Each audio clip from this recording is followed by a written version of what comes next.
देशवासियों, आप सभी को स्वतंत्रता दिवस की हार्दिक शुभकामनाएं। जैसा कि हम सभी जानते हैं, आज 15 अगस्त है और हम सभी यहाँ अपने देश का 78वां स्वतंत्रता दिवस मनाने के लिए एकत्रित हुए हैं। मैं राखी कुमारी वक्तव्य पक्ष में अपनी विचार प्रस्तुत करूंगी। महोदय, दर्द हद से तब गुजरने लगता है जब मेरी आंखों के सामने ताज पुलवामा छत्तीसगढ़ में शहीद हुए जवानों के अर्ध जले शरीर के टुकड़े, रेत के टीलों से ऊपर जाती लाशों की ढेर और कश्मीर के खून से सनी लाल रंग की सड़कों की दृश्य सामने आता है।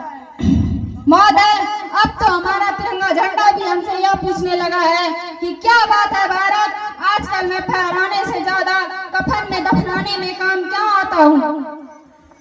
महोदय, हृदय तो उस दिन फट गया था जब बूढ़ी माँ ने अपने बेटे के चित्रों को देख के बोली, साहब आप तो भर्ती में 1 इंच भी कम नहीं लेते, मैं आधा शरीर कैसे ले लूं।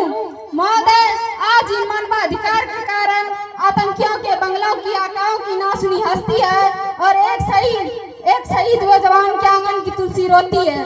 जब एक शहीद हुए जवान की विधवा की वेदना चीख चीख के यह कहती है, प्यार भी भरपूर गया, मांग का सिंदूर गया, नन्हे ननियालों की नंगोटियां चली गई, छोटी छोटी बेटियां की चोटियां चली गई। आपके लिए तो एक आदमी मरा है साहब, मेरे तो घर की रोटियां ही चली गई।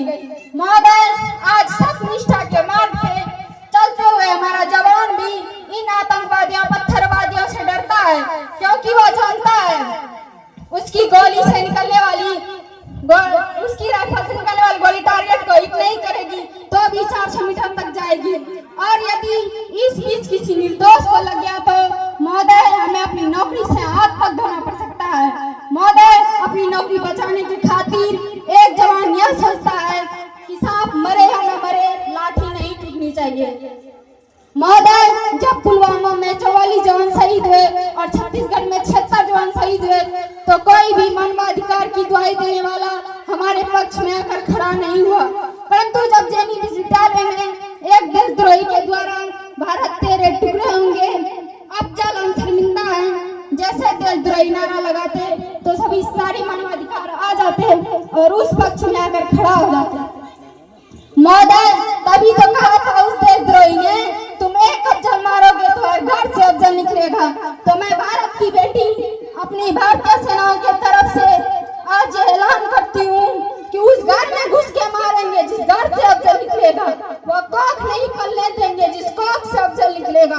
उठा देश के बीच जवानों, तुम शेर बनकर दहाड़ दो और एक तिरंगा झंडा उस कन्हैया के सीने में गाड़ दो, उस कन्हैया के सीने में गाड़ दो। जय हिंद, जय भारत।